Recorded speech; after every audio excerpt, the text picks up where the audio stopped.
Hola, buenos días, buenas tardes o buenas noches. Sean bienvenidos a Marea Morada, el espacio donde exploramos temas relevantes y actuales desde una perspectiva feminista. Me presento, soy Diana y en el episodio de hoy nos sumergiremos en un análisis de la agenda feminista durante el sexenio de Andrés Manuel López Obrador. Ahora, este tema lo elegí porque nos cae como anillo al dedo ya que nos encontramos en la recta final del sexenio de AMLO y pues esto nos va a permitir hacer un análisis más completo y porque también hemos visto cómo en los últimos años el movimiento feminista ha cobrado una relevancia sin precedentes en México y en todo el mundo, destacando así la urgente necesidad que hay de abordar la violencia de género, luchar por la igualdad de los derechos y por promover la participación activa de las mujeres en todos los ámbitos de la sociedad. En este episodio vamos a examinar cómo ha respondido el gobierno de AMLO a las demandas nacionales e internacionales y los desafíos planteados por el movimiento feminista, analizando los avances y las críticas que hay en materia de políticas públicas, legislación y acciones concretas para combatir la violencia machista y para promover la igualdad de género. Y por último, al final de este episodio también me gustaría que fuéramos todos capaces de entender qué impacto ha tenido la agenda feminista en la agenda política y social del país durante este sexenio y cuáles han sido los logros alcanzados y qué retos son los que quedan pendientes en la lucha por los derechos de las mujeres en México. Espero que estén en un lugar cómodo, con su snack favorito, también porque no con un ventilador a la mano porque hace un calor. Que bueno. Y sin nada más que agregar, comencemos con este episodio de Marea Morada. Bienvenidos.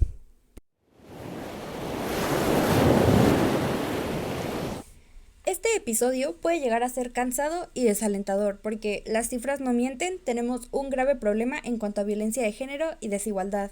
Sin embargo, si al final de este capítulo te quedas con ese sentimiento de inconformidad, espero que este sea el comienzo de un proceso de deconstrucción en donde estés más abierta a escuchar y a aprender y, por qué no, a pelear desde tu propia trinchera por la igualdad de género. Ahora, este episodio no se va a tratar de tirarle hate a AMLO nada más porque sí. No es que todo lo malo haya surgido desde su llegada a la presidencia ni nada por el estilo. La realidad es que es un tema bien complejo porque para entender qué ha pasado en el sexenio hay que saber qué pasó antes de él y cómo estaba la situación antes de que AMLO asumiera la presidencia, ¿saben? Entonces, primero es importante saber que a lo largo de la historia México ha sido caracterizado por profundas desigualdades que han creado una brecha significativa en las oportunidades que hay para hombres y para mujeres, lo cual ha contribuido de manera significativa a la presencia de la violencia de género. Y a mí las estadísticas no me van a dejar mentir, pues estas reflejan una realidad bien triste. Casi 7 de cada 10 mujeres han experimentado violencia emocional y sexual. Y en 2016 se registró el número más alto de mujeres asesinadas en los últimos 27 años, con un promedio de 8 mujeres asesinadas al día. Y si este dato todavía no te parece alarmante, aquí te dejo otro. La mayoría de las mujeres víctimas de violencia no buscan ayuda ni presentan denuncias, principalmente debido al temor que hay por las consecuencias o por la falta de conocimiento sobre cómo y en dónde denunciar o la percepción de que pues vaya, no van a ser creídas o van a ser revictimizadas no solamente por la sociedad, también por las personas que atienden en los lugares en donde se van a hacer estas denuncias. Y esto en realidad es solamente la punta del iceberg, porque si seguimos bajando vamos a encontrar que esta situación se agrava por la violencia sexual, que conduce a maternidades forzadas. Aquí les dejo otro dato. Entre 2009 y 2016 se registraron 111.413 denuncias por violación, pero el número de abortos que hubo en este periodo fue muchísimo menor según datos del sistema de salud. Pero si seguimos bajando en el iceberg, vamos a encontrar que en México hay más de 15.000 casos de mujeres desaparecidas registrados de 2016 a la fecha. 4 de cada 10 casos tienen las edades de entre 15 y 24 años de acuerdo con cifras oficiales. Entonces, es innegable, la situación es muy alarmante, hay cifras demasiado altas y en sexenios anteriores había muchas promesas y pocos resultados. Y durante la campaña de AMLO se generaron expectativas por las promesas que él hizo de liderar una lucha sin precedentes contra la injusticia social al asumir la presidencia en 2018. Esto, para muchas mujeres, fue como esperar un compromiso firme con la causa feminista. ¿Pero esto realmente sucedió? Pues bien, como ya mencioné, el movimiento feminista en los últimos años tomó mucha fuerza a nivel nacional e internacional y durante el sexenio de Andrés Manuel López Obrador, el feminismo ha sido una fuerza poderosa que ha transformado el panorama político y social de México. Desde manifestaciones masivas hasta cambios en la legislación, el movimiento feminista ha dejado una marca indeleble en la historia reciente del país. Entonces, al hablar del movimiento feminista, nos referimos a las acciones y demandas que han influenciado varios aspectos de la sociedad y de la política en el país. Por ejemplo, gracias al movimiento se le ha dado muchísima más visibilidad a problemas de género como la violencia hacia las mujeres, la discriminación y la desigualdad. Esto principalmente debido a que las protestas con los años han empezado a ganar más atención pública, ya que cada vez se ha comenzado a movilizar a más mujeres, lo cual ha mostrado cuál es el poder de la acción colectiva para ejercer presión para que las autoridades tomen medidas concretas. Otro claro ejemplo es la presión que el movimiento ha ejercido para que el gobierno tome medidas concretas para prevenir la violencia contra mujeres y promover la igualdad de género, entre otros aspectos. Ahora, una de las controversias que hubo durante la campaña de Andrés Manuel López Obrador fue la adhesión del Partido de Encuentro Social a la coalición Juntos Haremos Historia, ya que este partido tenía una posición muy conservadora, identificada como el partido de la familia, y esto chocaba con los valores de izquierda que eran promovidos por la campaña de AMLO. Y desde entonces, el único documento que se presentó con propuestas concretas, si así lo quieren ver, en materia de género fue llamado el Femsplaining, que pues era un documento que estaba diseñado para iniciar un diálogo sobre el tema. Para aquellos que no sepan qué es el Femsplaining, les explico rápido. Es un documento en donde se presentaban 7 ejes fundamentales que abordaban temas como educación, independencia económica, violencia de género y acceso a la justicia desde perspectiva de género. El problema que había con este documento es que este solamente tiene propuestas en donde se prioriza la igualdad material sobre una igualdad sustantiva. Me explico. O sea, es un documento en donde se enfatiza sobre tomar medidas como dar becas, aumentar salarios y construir más infraestructura, que o sea, no estoy diciendo que por ejemplo el aumento a salarios no sea algo necesario, pero sí hay una falta de estrategias transformadoras que aborden las condiciones estructurales de desigualdad. En este documento se puede notar la completa omisión de 2 temas muy importantes para garantizar los derechos de las mujeres. El primero es la armonización de leyes sobre el aborto y el segundo son las estrategias específicas para el desarrollo de mujeres indígenas y rurales. Y bueno, estos aspectos son muy importantes y fundamentales para lograr una verdadera protección y reconocimiento de los derechos de las mujeres en México. Entonces, es claro que en este documento no se podía plasmar todo, lo sabemos, pero la igualdad de género va más allá de todas estas propuestas que menciona. AMLO no solamente se enfrentaba a la reducción de la brecha salarial y a la desigualdad que hay entre hombres y mujeres, también se enfrentaba a una ola de violencia y de feminicidios, los cuales tienen cifras muy altas a pesar de la afirmación del presidente de que combatir este delito iba a ser una prioridad para su gobierno. Entonces, de acuerdo con cifras del Secretariado Ejecutivo del Sistema Nacional de Seguridad Pública, desde diciembre del 2018 hasta enero del 2023, en México se habían reportado 3.985 casos de feminicidio, lo cual nos deja con demasiadas interrogantes sobre en realidad qué tan efectivas están siendo todas estas políticas y acciones implementadas para abordar este problema.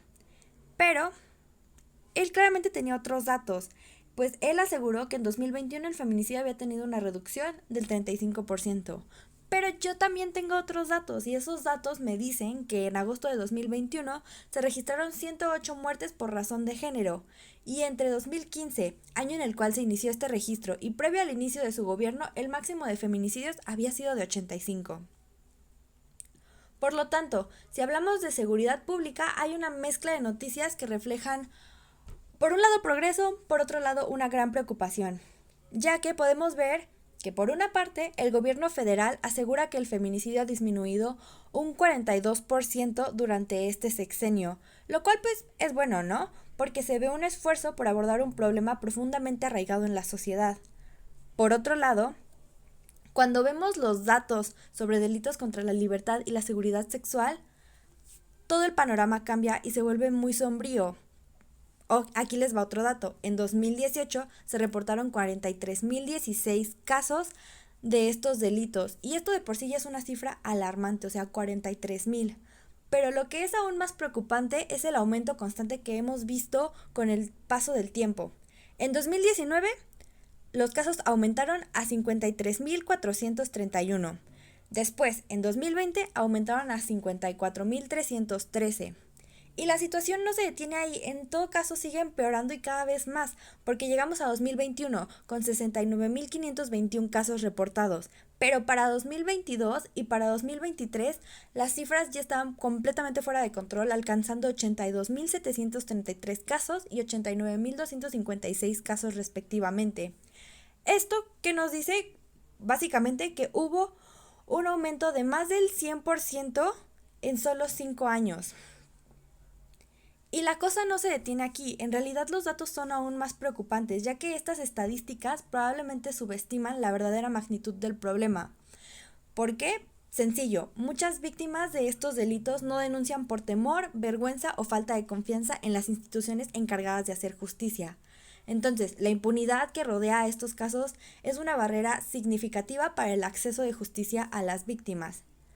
Entonces, si bien es alentador ver una disminución en los feminicidios, tampoco se puede ignorar un aumento alarmante en delitos sexuales. Esto, en todo caso, es un recordatorio triste, un triste recordatorio de que la lucha por la seguridad y la justicia para las mujeres en México está muy lejos de terminar. Es crucial que se tomen medidas efectivas para abordar esta crisis y garantizar que todas las personas, sin importar su género, puedan vivir libres de violencia y en igualdad de condiciones. Ahora, este panorama a nivel internacional para nada cambia. A nivel internacional, México enfrenta una crisis de feminicidios ocupando el segundo lugar en América Latina y el Caribe, con 976 casos registrados en 2022. El informe conjunto para el cuarto examen periódico universal de México 2024 señala que las personas desaparecidas en el país, de todas las personas desaparecidas en el país, 26.952 son mujeres. En respuesta a esta problemática, en 2019 se anunció una iniciativa conjunta con la Unión Europea, la ONU y el gobierno mexicano para combatir el feminicidio con una inversión significativa en apoyo a las autoridades mexicanas. Esta iniciativa global incluía programas de cooperación en otras regiones del mundo. Pero estas no fueron como una de las únicas medidas que se tomó. También hubo otra, ya que durante este sexenio también se celebró el Tratado de Libre Comercio entre la Unión Europea y México. Y el embajador de la Unión Europea en México resaltó que este tratado abarca diversos aspectos, incluyendo la cooperación y temas políticos, además del aspecto comercial. Sin embargo, a pesar de estos esfuerzos internacionales, las autoridades mexicanas han sido criticadas por la pasividad ante casos como el feminicidio de Camila Gómez Ortega, una niña de 8 años en Guerrero, que su trágico destino generó demasiada indignación en la comunidad, culminando en un acto de linchamiento hacia la presunta responsable. Ante esto, la ONU condenó este acto como un acto de barbarie, destacando la necesidad de una respuesta inmediata y coordinada por parte de las autoridades ante este tipo de situaciones. Y esto no se detuvo ahí, pues otras organizaciones estuvieron pronunciándose al respecto. Por ejemplo, la ONG Amnistía Internacional instó al gobierno mexicano a investigar exhaustivamente las omisiones de las autoridades en este caso para garantizar que este tipo de tragedias no se vuelvan a repetir. Ahora, desde la ascensión de López Obrador al poder en 2018, surgieron demasiadas preguntas y demasiadas expectativas sobre si su gobierno representaría un impulso significativo para el movimiento feminista en el país. Este periodo, que es más bien conocido como la Cuarta Transformación o la 4T, dio demasiadas esperanzas, pero también muchas dudas sobre el compromiso real que iba a haber con la equidad de género y los derechos de las mujeres. Por un lado, se destacaban avances notables, como la presencia de mujeres en roles de liderazgo dentro del gobierno, la implementación de paridad de género en los gabinetes, la promulgación de reformas constitucionales que estaban destinadas a asegurar una participación equitativa de las mujeres en la toma de decisiones políticas, etc. Y si bien estos son pasos positivos que reflejan un reconocimiento oficial de la importancia de la inclusión de género en la esfera pública, al mismo tiempo coexiste una realidad preocupante y desigual para las mujeres mexicanas: la persistencia de la pobreza, la falta de acceso a oportunidades educativas y laborales, y la violencia de género continúan siendo desafíos graves que enfrentamos las mujeres, sobre todo aquellas que están en situaciones muy vulnerables. Mientras tanto, más allá de las fronteras de México, en América Latina y en todo el mundo, el feminismo ha ganado un impulso como un movimiento transversal que trasciende divisiones políticas partidistas. La agenda feminista no solamente se limita a un gobierno o a una ideología, sino que abarca diferentes objetivos que se alinean con el progreso social, político y económico de las naciones. Para entender esto, solamente falta echar un ojo a la Convención sobre la Eliminación de todas las formas de discriminación contra la mujer, en donde se demuestra cómo los esfuerzos internacionales están encaminados hacia la igualdad de género y el empoderamiento de las mujeres. Entonces, pues si bien la cuarta transformación ha traído consigo avances en términos de representación política de las mujeres, aún queda mucho por hacer para abordar las desigualdades arraigadas que enfrentamos las mujeres en el país. El feminismo como un movimiento global sigue siendo un faro de esperanza y un motor de cambio para avanzar a una sociedad más justa e igualitaria para todas las personas, independientemente del género. Ahora me gustaría citar a Letia Fernández de la Reguera, que es una investigadora titular en el Instituto de Investigaciones Jurídicas de la UNAM, ya que ella destaca una realidad muy compleja. Ella menciona que a pesar de los avances legislativos y los programas implementados en favor del feminismo en México en los últimos años, aún queda demasiado por hacer, porque si bien se han promulgado leyes y políticas destinadas a abordar la violencia de género y promover la igualdad de género, la realidad cotidiana de las mujeres mexicanas continúa muy marcada por la desigualdad y la violencia, además de la discriminación. También ella resalta que hay un contraste entre los avances legales y el persistente desafío que se enfrenta en el movimiento feminista, ya que a lo largo de los años México ha adoptado medidas importantes como la Ley de Acceso a una Vida Libre de Violencia y la despenalización del aborto en la Ciudad de México y otros estados. Sin embargo, estos logros no son suficientes para abordar la complejidad de la violencia de género y la discriminación que enfrentan las mujeres en la sociedad mexicana. Por último, el presidente ha reconocido los esfuerzos de su gobierno en la lucha contra la violencia de género y ha destacado la presencia de mujeres en su gabinete y en puestos de toma de decisiones como prueba del compromiso de la Cuarta T con la igualdad de género. Pero, a pesar de estas afirmaciones, los datos dicen otra cosa. Los datos del presupuesto federal revelan un cambio en la priorización de programas con enfoque de género, lo cual, prácticamente refleja una falta de coherencia entre la retórica oficial y las acciones concretas para abordar la desigualdad de género. Por lo tanto, aunque se han logrado avances en el ámbito legislativo y político en favor del feminismo en México, todavía queda demasiado por hacer para que se garantice esta igualdad de género y para que se erradique la violencia de género en todas sus formas. Entonces, también es necesario que exista un compromiso real y que se establezcan acciones concretas por parte de los gobiernos y de la sociedad en conjunto para abordar los desafíos persistentes que enfrentan las mujeres mexicanas en búsqueda de igualdad y justicia. Y bueno, con esto hemos llegado al final del episodio. Recuerden que si tienen alguna duda con la información o la quieren leer ustedes, todas las fuentes se encuentran en la descripción del video o igual se las dejo aquí en pantalla. Espero que este episodio les haya gustado y hayan aprendido algo nuevo. Y recuerden, amigas, como alguna vez Taylor Swift dijo, lo que más da coraje de ser mujer es el gaslighting. Por siglos siempre se ha esperado que nosotras absorbamos el comportamiento masculino en silencio, que absorbamos en silencio cualquier cosa que otro hombre decida hacer, y a menudo cuando estamos en nuestro momento de empoderamiento y respondemos a ese mal comportamiento masculino, o cuando alguien hace algo completamente inaceptable y nos defendemos, esa respuesta la consideran como la ofensa misma. Yo soy Diana y fue un gusto acompañarlos durante este tiempo. Nos vemos en el siguiente episodio. Hasta la próxima.